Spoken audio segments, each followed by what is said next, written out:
नमस्कार बागवान भाइयों। आज मैं आप लोगों के बीच आया हूँ पौधे के लिए जो आजकल बहुत ज़रूरी न्यूट्रेंट है, ट्रेस एलिमेंट बोरोन, उसके बारे में बात करने।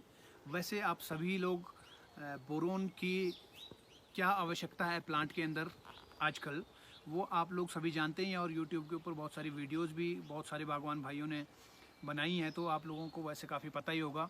तो बोरोन जो है सीड जर्मिनेशन और पोलन जर्मिनेशन में बहुत अच्छा कार्य करता है, और इसके साथ साथ नाइट्रोजन की रेगुलेशन में भी इसका बहुत ज़्यादा काम है। तो इस तरह से आजकल जो है पिंक बड स्टेज पर बोरोन की स्प्रे करना काफ़ी आवश्यक हो जाता है। लेकिन मैं देखता हूँ बागवानों के बीच में जो विरोधाभास है वो इस बात का है कि बोरोन बोरोन और बोरिक एसिड, इन दोनों चीज़ों में वो जो है फ़र्क नहीं कर पाते हैं। इसमें कन्फ्यूजन क्रिएट होती है बागवानों के बीच में। तो मैं आप सभी को बताना चाहूँगा कि सबसे पहले जब माइनिंग करके एक प्रोडक्ट जो निकलता है, मतलब कि खान से जब खोद के कुछ निकाला, तो उसको बोरेक्स बोलते हैं, जिसके अंदर बोरोन न्यूट्रेंट है।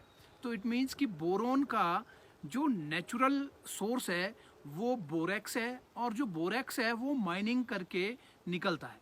तो अब वो जो बोरेक्स है, उस बोरेक्स को जब प्यूरिफाई करते हैं तो फिर उसमें जो है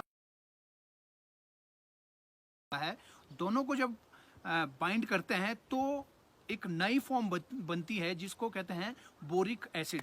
तो बोरिक एसिड में 17% के आसपास बोरोन रहता है, और बोरिक एसिड को एक्चुअली बहुत सारे देशों में इसको एज इंसेक्टिसाइड, एज डिटर्जेंट और एज पेस्टिसाइड बोरिक एसिड को यूज़ किया जाता है। लेकिन आज की डेट में बोरिक एसिड से भी और आगे की चीज़, इससे भी और प्योरीफाइड चीज़ सोल्यूबोर जिसको कहते हैं, वो अलग अलग कंपनीज़ का हो सकता है। तो एक सोल्यूबोर आता है, वो बोरिक एसिड से और नेक्स्ट जनरेशन की चीज़ है, वो और प्योरीफाइड चीज़ है। तो सोल्यूबोर में 20% के करीब बोरोन होता है, और उसकी जो डिल्यूशन की स्पीड है वो ज़्यादा है, वो एकदम से डिल्यूट हो जाता है as compare to boric acid. तो अगर हम इनको कंपेयर करें, बोरेक्स, बोरिक एसिड, सोल्यूबोर, और फिर सोल्यूबोर के अगली जनरेशन, सीधा पहली जनरेशन हो गई बोरेक्स जब माइनिंग से निकला, उसके बाद की जो जनरेशन है उससे प्योर जनरेशन निकल गई बोरिक एसिड, और बोरिक एसिड के बाद इसकी अगली जो जनरेशन है और प्यूरिफाइड प्रोडक्ट, और प्यूरिफाइड जिसको पौधा एकदम से एब्जॉर्व कर पाता है, जिससे ज़्यादा बोरोन प्लांट को मिलता है, वो है सोल्यूबोर। और सोल्यूबोर के बाद और अगली जनरेशन जो है वो है बोरोन को जब इथेनोलामाइन कंपाउंड है, ऑर्गेनिक कॉम्प्लेक्स एजेंट है, इसके साथ जब इसको जब बोरेक्स के साथ मिलाया जाता है, इथेनोलामाइन को, तो ये जो नया बोरोन मिलता है हमें, ये और ज़्यादा प्यूरिफाइड होता है, और ये पौधे को नुकसान बिल्कुल भी नहीं पहुंचाता है, और ज़्यादा बोरोन जो है पौधे को इससे मिल पाता है, जिससे कि सीड, पूरे सीड फ्रूट के अंदर मिले, और पोलन जर्मिनेशन ज़्यादा हो, और नाइट्रोजन का फ्लो प्लांट के अंदर ज़्यादा हो। इसलिए हमको जो है इसमें कन्फ्यूजन क्रिएट नहीं करनी है, हमको इसमें कन्फ्यूज नहीं होना है कि हमको बोरिक एसिड डालना है या कोई और डालना है। तो हमको जो है जो नई जनरेशन का बोरोन हमको मिलता है, हमको नई जनरेशन का बोरोन डालना चाहिए एब्सोल्युटली, क्योंकि उसके अंदर का जो बोरोन है वो एक एक पेड़ को मिलना है, और एक एक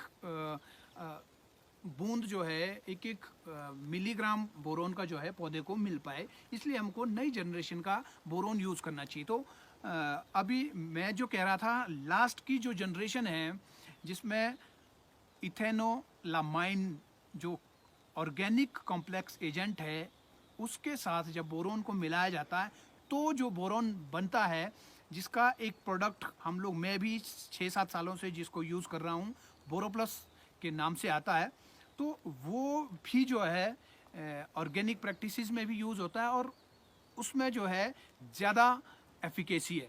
तो हम लोग जो हैं बोरोन के बारे में कन्फ्यूज़न बिल्कुल भी क्रिएट ना करें। जितना हो सके आप बोरिक एसिड से और अच्छी फॉर्म सोल्यूबोर की तरफ जाएं। और मैं कहूँगा कि अगर सोल्यूबोर से भी आगे की जनरेशन वाला बोरोन आपको मिल पाता है तो और अच्छा होगा, नहीं तो कम से कम सोल्यूबोर की तरफ तो आप जाएं। बोरिक एसिड जो है वो as insecticide, as pesticide, as detergent जो है वो ज़्यादातर जो है वो यूज़ होता है। तो भाइयों, अगली वीडियो तक के लिए आप लोग चैनल को सब्सक्राइब करें ताकि जब भी मैं वीडियो अपलोड करूं तो उसकी नोटिफिकेशन आपको मिल जाए। कोशिश करूंगा कि आगे भी मैं छोटी छोटी क्लिप्स बनाता रहूं, छोटी छोटी वीडियोस बनाता रहूं। जितना मुझे नॉलेज है उसी के आधार पर वीडियोस बना के मैं अपलोड करता रहूं। आप सभी लोगों का धन्यवाद, और वीडियो को शेयर करें ताकि ज़्यादा लोगों तक जो है ये वीडियो पहुंचे, ये ज्ञान ज़्यादा लोगों तक पहुंचे। तो अगली वीडियो तक के लिए नमस्कार, जय हिंद, जय भारत।